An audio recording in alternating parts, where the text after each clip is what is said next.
Welcome my sign math team. This is Renu Shukla, your maths learning buddy, और आप देख रहे हैं साइन इन मैथ। तो आज का टॉपिक है स्पीड, डिस्टेंस एंड टाइम। हाँ, ये वही टॉपिक जिसको लेकर के कई बार आप लोग बहुत ज़्यादा परेशान हो जाते हैं कि स्पीड की यूनिट कैसी लेनी है, डिस्टेंस की यूनिट कैसी लेनी है, टाइम की यूनिट कैसी लेनी है। अच्छा, और ये क्वेश्चंस ऐसे हैं कि वो आपका पीछा छोड़ते ही नहीं है। 7th 8th ग्रेड में आपको मैथ्स की बुक में मिल जाते हैं, फिर फिजिक्स में भी ऐसे क्वेश्चंस आते हैं, और आगे चलकर अगर आप बैंकिंग, एसएससी, रेलवे ऐसे कॉम्पिटिटिव एग्जाम की प्रिपरेशन कर रहे हैं, उसमें भी ऐसे क्वेश्चंस आने ही आने हैं। तो आज हम ये कोशिश नहीं करेंगे, दिस इज माय प्रॉमिस, कि इसके बाद आपको स्पीड, डिस्टेंस और टाइम बहुत ईजी लगने लगेगा। क्विकली आप यूनिट्स चेंज कर लेंगे और बहुत आसानी से फॉर्मूले लगा लेंगे, स्पेशली ट्रेन वाले क्वेश्चंस के। क्योंकि ट्रेन में क्या होता है, कभी ट्रेन किसी पर्सन को क्रॉस कर रही होती है, कभी दो ट्रेन एक दूसरे को क्रॉस कर रही होती हैं, कभी ट्रेन किसी पेड़ या किसी ब्रिज को क्रॉस कर रही होती है। तो उनको सॉल्व करने में बहुत ज़्यादा कन्फ्यूज़न होता है ना। तो वो सारे के सारे कन्फ्यूज़न आज क्लियर होने जा रहे हैं। So let's sign in together to start the topic. तो चलिए शुरू करते हैं speed, distance and time. Questions हम करने वाले हैं आज ट्रेन वाले। ट्रेन के सिनेरियोज हम लेंगे और उसके पहले हम देखते हैं कुछ एसेंशियल फॉर्मूलाज। बेसिकली 3 फॉर्मूले हैं जो यूज होते हैं यहाँ पर। तो उनमें सबसे पहला फॉर्मूला है, अच्छा काफ़ी लोगों को ये फर्स्ट वाला फॉर्मूला पता होगा, है ना, बहुत इजी फॉर्मूला है। स्पीड के बारे में जैसे ही हम पढ़ना शुरू करते हैं तो सबसे पहला फॉर्मूला जो हमें बताया जाता है, speed equal to distance upon time. क्या है formula? Speed equal to distance upon time. मतलब डिस्टेंस को टाइम से डिवाइड कर देंगे तो क्या मिल जाएगी? स्पीड मिल जाएगी। इसी फॉर्मूले को थोड़ा सा अलग फॉर्म में अगर हम लिखें तो हम लिखेंगे distance equal to speed into time, ठीक है, और टाइम होता है डिस्टेंस अपॉन स्पीड। तो 3 फॉर्मूले कौन से यूज करेंगे यहाँ पर हम? डिस्टेंस अपॉन टाइम स्पीड होगा, स्पीड इनटू टाइम डिस्टेंस होगा, और डिस्टेंस अपॉन स्पीड होगा टाइम, ठीक है। चलिए आगे बढ़ते हैं। अच्छा, ये फॉर्मूले इजी बहुत है डेफिनेटली, बट उतने इजी नहीं है। हमको सबसे पहले एक बात खास ध्यान रखनी होती है यूनिट्स के बारे में। हाँ, यूनिट्स हमारी प्रॉपर होनी चाहिए। ऐसा नहीं होना चाहिए कि आधा क्वेश्चन किलोमीटर में चल रहा है, आधा क्वेश्चन मीटर में चल रहा है, तो सब कुछ गलत हो जाएगा। तो देखिए, वो यूनिट्स के बारे में हमको क्या चीज़ें ध्यान रखनी है उसको डिस्कस कर लेते हैं। Converting units kilometre per hour to metre per second. सबसे ज़्यादा जो यूनिट कन्वर्ट करनी पड़ती है इन क्वेश्चंस में, वो हमको यही करनी पड़ती है। अच्छा, स्पीड की यूनिट क्या होगी? स्पीड डिस्टेंस अपॉन टाइम होता है ना, तो ऊपर आएगी डिस्टेंस की यूनिट और नीचे आएगी टाइम की यूनिट। तो स्पीड की यूनिट हम लेते हैं, या तो हम किलोमीटर पर आवर लेंगे या तो मीटर पर सेकेंड लेंगे। इस बात का जरूर ध्यान रखेंगे, किलोमीटर के साथ आर लेंगे और मीटर के साथ क्या लेंगे? सेकेंड लेंगे। बट अगर मान लीजिए किसी क्वेश्चन में किलोमीटर पर आवर दे रखा है और हम चाहते हैं कि हमें मीटर पर सेकेंड में स्पीड मिले, मतलब हमें कन्वर्ट करना है किलोमीटर पर आवर से मीटर पर सेकेंड में, तो बहुत इजी है, हमको मल्टीप्लाई करना होगा 5/18 से, ठीक है। कोई खास दिक्कत तो नहीं है, याद रहेगा। किलोमीटर पर आवर से मीटर पर सेकेंड करने के लिए 5/18, और अगर कभी मीटर पर सेकेंड से किलोमीटर पर आवर करने की जरूरत पड़े तो उसका उल्टा कर देंगे, हम मल्टीप्लाई कर देंगे 18/5 से। तो ये 2 बातें बिल्कुल गार्ड मान लीजिए। हर क्वेश्चन को शुरू करने के पहले आपको यूनिट्स चेक करनी है। किलोमीटर पर आवर से मीटर पर सेकेंड के लिए 5/18 से मल्टीप्लाई, और मीटर पर सेकेंड से किलोमीटर पर आवर कन्वर्ट करने के लिए 18/5 से मल्टीप्लाई। एक क्विक एग्जाम्पल कर लेते हैं। जैसे मान लीजिए हमें कन्वर्ट करना है 36 किलोमीटर आवर को मीटर पर सेकेंड में, ठीक है। तो हमें क्या करना है इस रूल के अकॉर्डिंग? 5/18 से मल्टीप्लाई। चलिए करके दिखा देती हूँ। 36 को मल्टीप्लाई कर रहे हैं 5/18 से। इसको सॉल्व करना तो जानते हैं, 18 और 36 कैंसिल कर ले, 18 2 ज़ा 36 और 5 2 ज़ा 10। तो अब ये बन गया 10 मीटर पर सेकेंड, ठीक है। तो 36 किलोमीटर पर आवर किसके बराबर हो गया? 10 मीटर पर सेकेंड के, ठीक है। अब एक एग्जाम्पल देख लेते हैं दूसरे वाले का भी। 25 मीटर पर सेकेंड को हमें चेंज करना है किलोमीटर पर आवर में, तो हम करेंगे इसका जस्ट उल्टा। हम मल्टीप्लाई किससे करेंगे? 18/5 से, ठीक है। तो 25 इंटू 18/5, 5 5 सा 25, 18 इंटू 5 क्या आ जाएगा 90। तो ये चेंज हो गया 90 किलोमीटर पर आवर। ईजी, थोड़ा सा और इजी कर सकते हैं। एक क्विक टिप है इसके लिए, हम क्या करेंगे 3.6 से डिवाइड कर देंगे इस वाली कंडीशन में, और यहां पर 3.6 से क्या करेंगे मल्टीप्लाई करेंगे। आपको जो भी इजी लगे वो आप अडॉप्ट कर लीजिए। मुझे ये वाला ज़्यादा इजी लगता है, क्योंकि डेसिमल की कैलकुलेशन से ज़्यादातर हम परेशान हो जाते हैं ना, थोड़ा अवॉइड करते हैं कि डेसिमल्स ना आए, तो मुझे ये वाला इजी लगता है। बट अगर आप ये टिप्स भी यूज़ करना चाहें तो आप नोट कर सकते हैं, ठीक है। तो अब इसको चेंज करना मैं बार बार रिपीट नहीं करूँगी, ठीक है, याद रहेगा। आगे बढ़ें। हाँ, अब शुरू हो गए क्वेश्चंस। पहली कंडीशन है ट्रेन की, ट्रेन क्रॉसिंग अ मैन और पोल। अब एक ट्रेन है वो किसी मैन को या किसी पोल को, मीन्स इस टाइप के किसी ऑब्जेक्ट को क्रॉस कर रही है। एक वर्टिकल ऑब्जेक्ट है और खास बात वो ऑब्जेक्ट अभी मूव नहीं कर रहा है।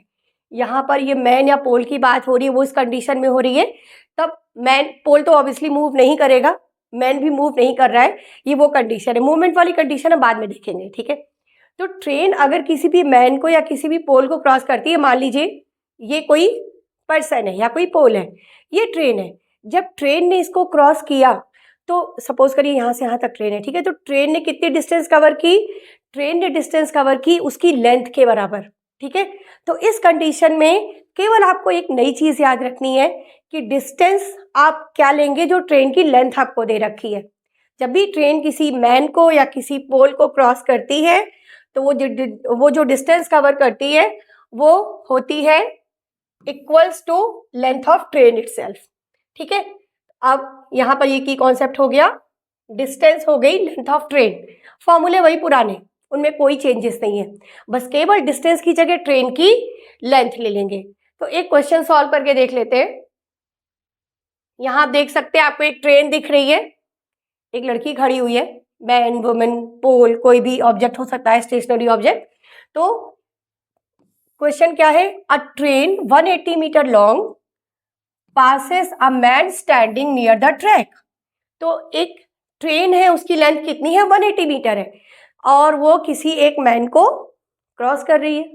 तो सबसे पहले हमारे दिमाग में क्या आएगा, हमारे दिमाग में ये आएगा कि हमें डिस्टेंस कितनी लेनी है 180 मीटर, जो कि है ट्रेन की लेंथ।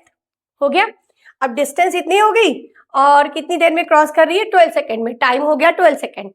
डिस्टेंस है 180 मीटर, टाइम हो गया 12 सेकेंड। निकालनी है स्पीड, बहुत बहुत easy, speed equal to distance upon time. तो डिस्टेंस 180, टाइम 12, डिवाइड करके आ गया 15 मीटर पर सेकेंड, ठीक है। यूनिट्स जरूर मेंशन करनी है, उसको बिल्कुल नहीं भूलना है, ठीक है। तो टाइम आ गया 15 मीटर पर सेकेंड। अब मान लीजिए इसी को हमें किलोमीटर पर आवर में कन्वर्ट करना है, क्योंकि ट्रेन की जो स्पीड है मोस्टली हम किलोमीटर पर आवर में कन्वर्ट करते हैं, बहुत तेज चलती है ना। तो 15 मीटर पर सेकेंड होगी, किलोमीटर पर आवर के लिए हम क्या करेंगे 18/5 से मल्टीप्लाई। तो इसमें हमने 18/5 से मल्टीप्लाई किया, 54 किलोमीटर पर आवर हो गया, ठीक है। तो ट्रेन अगर किसी भी पर्सन या किसी भी पोल या किसी भी ट्री को क्रॉस करती है, तो जो डिस्टेंस है वो होगी ट्रेन की लेंथ के बराबर, ठीक है। और इस तरह से फॉर्मूला लगा लेंगे। चलिए बढ़ते हैं नेक्स्ट क्वेश्चन की तरफ। अब ट्रेन क्रॉस कर रही है किसी प्लेटफॉर्म को या किसी ब्रिज को। देखिए ट्रेन एक पुल के ऊपर से गुजर रही है ना, ट्रेन एक पुल के ऊपर से जा रही है। तो ट्रेन अगर किसी प्लेटफॉर्म या किसी ब्रिज को क्रॉस कर रही है, मीन्स अब की बार जो ऑब्जेक्ट है हमारा वो ऐसा है, ट्रेन के पैरेलल हॉरिजॉन्टल ऑब्जेक्ट है जो मूव नहीं कर रहा है ऑब्वियसली, क्योंकि ना तो ब्रिज मूव करेगा ना तो प्लेटफॉर्म मूव करेगा। तो ऐसे में क्या होगा, अब देखिए ट्रेन ने अगर किसी ब्रिज को क्रॉस किया, अब की बार ये हमारा ब्रिज है, ठीक है, ये ट्रेन है, यहाँ से यहाँ तक ट्रेन है, ये ब्रिज है। तो ट्रेन अगर ब्रिज को क्रॉस कर रही है तो ये ट्रेन चली, ठीक है, ये ट्रेन चली और ये निकल गई, ठीक है। तो डिस्टेंस कितनी कवर की, ट्रेन ने अपनी लेंथ के बराबर डिस्टेंस कवर की और साथ के साथ जो ब्रिज था उसकी भी लेंथ के बराबर डिस्टेंस कवर की, मीन्स टोटल डिस्टेंस कितनी हो जाएगी? हाँ, दोनों की डिस्टेंस को ऐड, दोनों की लेंथ को ऐड कर देंगे, ट्रेन की लेंथ और ब्रिज की लेंथ, ठीक है। तो ये यहाँ पर की कॉन्सेप्ट यही है कि सॉरी, जो टोटल डिस्टेंस कवर होने जा रही है वो टोटल डिस्टेंस यहाँ पर क्या है? Length of train plus length of platform, ठीक, ये ध्यान रखेंगे। ट्रेन की लेंथ और प्लेटफॉर्म की लेंथ, वो टोटल डिस्टेंस कवर होगी। एक क्वेश्चन कर लें और क्लियर हो जाएगा। A train 180 metre long runs at 54 kilometre per hour. यहाँ पर शुरू से हमने नोटिस किया कि ट्रेन की लेंथ मीटर में है और उसकी स्पीड दे रखी किलोमीटर पर आवर में, तो हमें कन्वर्ट करना पड़ेगा। और कन्वर्ट हम किसे करेंगे? किलोमीटर पर आवर को मीटर पर सेकेंड में हमें करना पड़ेगा। ये पहले से अपने दिमाग में बैठा के रखिए, ठीक है। फिर उसके बाद how long will it take to cross a platform 120 metre long. अगर हमें कॉन्सेप्ट पता है तो हमें मालूम है कि अगर ट्रेन प्लेटफॉर्म को क्रॉस कर रही है दैट मीन्स दोनों की लेंथ को ऐड करेंगे, फिर आपको डिस्टेंस मिल जाएगी। तो ये टोटल डिस्टेंस हो गई, देखिए दोनों की लेंथ को ऐड कर दिया, 180 प्लस 120 300 मीटर। अब ये हमारा डिस्टेंस का काम करेगा, ठीक है। अब उसके बाद स्पीड को चेंज करना था, वो पहले हमने नोटिस कर लिया था। यहाँ पर हमने स्पीड को चेंज कर लिया, 54 में मल्टीप्लाई किया 5/18 से। अब तक समझ में आ गया होगा चेंज करना है ना। 18 3 ज़ा 54, ये आ गया 15 मीटर पर सेकेंड, ठीक है, 15 मीटर पर सेकेंड। अब हम ये वाली स्पीड यूज करेंगे, मीटर पर सेकेंड वाली। अब टाइम निकालना है, डिस्टेंस अपॉन स्पीड। डिस्टेंस 300 थी, स्पीड 15 हो गई, डिवाइड किया, टाइम आ गया 20 सेकेंड्स, क्योंकि स्पीड हमने मीटर पर सेकेंड में ले रखी है, इसीलिए टाइम किस में आएगा? सेकेंड्स में आएगा, ठीक है, क्लियर है। तो ये ट्रेन ने क्रॉस किया प्लेटफॉर्म या ब्रिज को। अच्छा, कभी कभी ये भी तो होता है कि दो ट्रेन एक दूसरे को क्रॉस करती है, देखा है कभी? अगर ट्रेन में बैठकर जा रहे हैं, कभी कभी आपकी ट्रेन के बगल से बहुत तेजी से दूसरी ट्रेन निकल जाती है, उस टाइम आपके दिमाग में आना जरूर चाहिए कि कितनी देर में क्रॉस कर गई। ऐसे क्वेश्चंस कैसे सॉल्व करेंगे, चलिए देख लेते हैं। अब की बार है टू ट्रेन क्रॉसिंग। देखिए वही चीज आ गई, दो ट्रेन क्रॉस कर रही है एक दूसरे को, और अच्छा दो तरह से क्रॉस करती हैं, ये भी तो बात है। कभी कभी ट्रेन्स ऐसे निकल जाती हैं और कभी कभी ट्रेन्स एक ही डायरेक्शन में जा रही हैं। तो अभी हमने लिया है, देखिए दो ट्रेन्स आ रही हैं अपोजिट डायरेक्शन में, एक के सामने एक ऐसे निकलेंगी। जब दो ट्रेन्स अपोजिट डायरेक्शन में आती हैं तो सबसे पहले तो बात कर लेते हैं डिस्टेंस की, कि डिस्टेंस कवर क्या होगी। इतना थोड़ा थोड़ा तो आइडिया लग गया है ना। डिस्टेंस क्या होनी चाहिए? दोनों ट्रेन की लेंथ को क्या कर देंगे? ऐड कर देंगे, तो हमें मिल जाएगी डिस्टेंस, ठीक है। ये आगे देखिए डिस्टेंस, लेंथ 1 प्लस लेंथ 2, दोनों की लेंथ को हमने क्या कर दिया? ऐड कर दिया, तो डिस्टेंस आ गई। इतना तो बच्चे जान ही चुके हैं अब तक। अब उसके बाद यहाँ पर एक चेंज और है, वो चेंज है स्पीड का, है ना। क्योंकि अब की बार दोनों की दोनों चीजें, मतलब दोनों के दोनों ऑब्जेक्ट, दोनों के दोनों ट्रेन्स मूवमेंट में है। अभी तक क्या था? ट्रेन चल रही है, दूसरी चीज तो बस स्टेशनरी है, दूसरा ऑब्जेक्ट स्टेशनरी था। अब दोनों ट्रेन्स चल रही हैं, तो बच्चों जब दोनों चीजें स्पीड में होती हैं तब स्पीड की जगह एक नया वर्ड यूज करते हैं, रिलेटिव स्पीड। मतलब एक ट्रेन के रिलेटिवली या एक ट्रेन के रिस्पेक्ट में दूसरे की स्पीड कितनी है। अगर दोनों ट्रेन ऐसे एक दूसरे के पास आ रही हैं, ऐसे आ रही हैं, ऐसे आ रही हैं, तो ऐसे लगता है ना कि बहुत तेजी में एक दूसरे के पास आ रही हैं। वो इसलिए क्योंकि रिलेटिव स्पीड होती है ऐड, ठीक है। रिलेटिव स्पीड क्या हो गई यहाँ पर? Speed 1 plus speed 2, add both speeds when train moving in opposite direction. तो अपोजिट डायरेक्शन में दोनों की स्पीड को भी ऐड करना पड़ेगा। ये एक नया पॉइंट नोट कर लीजिए, ठीक है। चलिए अब क्वेश्चन कर लेते हैं। Two trains 120 metre and 180 metre long are moving at 45 kilometre per hour and 63 kilometre per hour respectively in opposite direction. Opposite direction आ गई, मतलब जल्दी से हमें दोनों की स्पीड क्या करनी है? ऐड करनी है। तो देखिए आंसर जो दिया गया ना उसमें स्पीड को ऐड किया गया है, ठीक है। चलिए हम करेंगे बाद में। अब आते हैं आगे।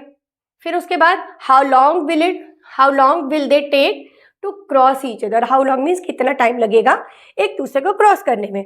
तो डिस्टेंस के लिए तो दोनों ट्रेन की लेंथ को ऐड कर देंगे। तो टोटल डिस्टेंस के लिए दोनों की लेंथ को ऐड किया, 120 प्लस 180 तो आ गया 300 मीटर।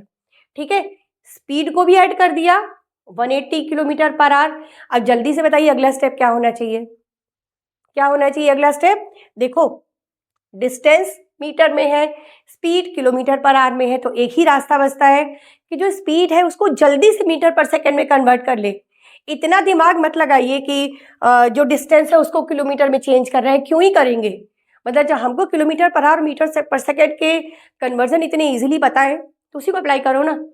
तो 108 को हमने मल्टीप्लाई किया 5/18 से, 18 6 ज़ा 108, 6 5 ज़ा 30, तो 30 मीटर पर सेकेंड। हो गया इजी काम। तो अब हमको डिस्टेंस ये वाली यूज करनी है, ठीक है, और स्पीड ये वाली यूज करनी है 30, स्पीड ये वाली यूज करनी है। तो time distance upon speed divide करके टाइम कितना आ गया 10 सेकेंड। देखिए कितना आसान है, एक ही फॉर्मूला बार बार बार बार बार बार लग रहा है। आपको यूनिट्स का ध्यान रखना है, आपको ये ध्यान रखना है कि स्पीड क्या लेंगे और डिस्टेंस क्या लेंगे। तो ये दो ट्रेन थी अपोजिट डायरेक्शन में, बट कभी कभी दो ट्रेन सेम डायरेक्शन में भी एक दूसरे को क्रॉस करती हैं। एक ट्रेन ये है, दूसरी ट्रेन इसी डायरेक्शन में आई और एक दूसरे को क्रॉस कर रही है ना। जो ट्रेन ज़्यादा तेज है वो दूसरे को क्रॉस कर जाती है, होता है ना। तो चलिए वैसा भी एक क्वेश्चन करके देख लेते हैं। Two trains crossing same direction. अब ये ट्रेन जा रही है, मान लीजिए इसी की डायरेक्शन में भी एक दूसरी ट्रेन आ रही है, तब वो दूसरे को कैसे क्रॉस करेंगी। तो यहाँ के लिए सारे के सारे मेथड सेम है, बस केवल जो चेंज होगा वो ये होगा कि जो ट्रेन की स्पीड हमने ऐड की थी अपोजिट डायरेक्शन के लिए, सेम डायरेक्शन के लिए हम उनका डिफरेंस निकालेंगे। ठीक है, सेम डायरेक्शन के लिए उनका क्या निकालेंगे, डिफरेंस निकालेंगे। मीन्स सॉरी एक सेकेंड, हाँ यहां पर हमको क्या निकालना था, दोनों की स्पीड का डिफरेंस, तब आएगी relative speed. Means speed of faster train minus speed of slower train. ठीक है, तेज वाली ट्रेन से धीमी वाली स्पीड को माइनस कर देंगे, और डिस्टेंस का तो वही पुराना चल रहा है, दोनों की लेंथ को ऐड कर देना। एक क्वेश्चन करते हैं। Two trains 150 metre and 100 metre long are moving in same direction. Same direction आते ही तुरंत दिमाग में दौड़ेगा कि स्पीड क्या होगी, सब्ट्रैक्ट होगी। स्पीड क्या है 54 kilometre per hour and 36 kilometre per hour. Find the time taken by the faster train to cross the slower one. चलिए शुरू करते हैं। तो ट्रेन की जो लेंथ है उन्हें क्या करना है, ऐड, ये ऐड कर लिया, डिस्टेंस आ गई 250 मीटर। ठीक है, और रिलेटिव स्पीड के लिए क्या करना है, सब्ट्रैक्ट करना है। तो ये हमने माइनस कर लिया, आ गया 18 किलोमीटर पर आवर। जल्दी से चेंज कर लीजिए मीटर पर सेकेंड में, 5/18 से मल्टीप्लाई। अब की बार मैं करके नहीं बता रही हूँ, बहुत ईजी है ये। 18 कट, केवल 5, ठीक है, 5 मीटर पर सेकेंड। अब ये वाली डिस्टेंस हो गई और ये वाली स्पीड हो गई, टाइम हो गया, डिस्टेंस अपॉन टाइम। 250 को 5 से डिवाइड किया, टाइम कितना आ गया 50 सेकेंड्स। बेसिकली आपको इतनी ही कंडीशन के क्वेश्चंस मिलते हैं, है ना। एक और रह गया है, कभी कभी ये भी तो हो सकता है कि ट्रेन किसी चलते हुए पर्सन को क्रॉस कर रही है।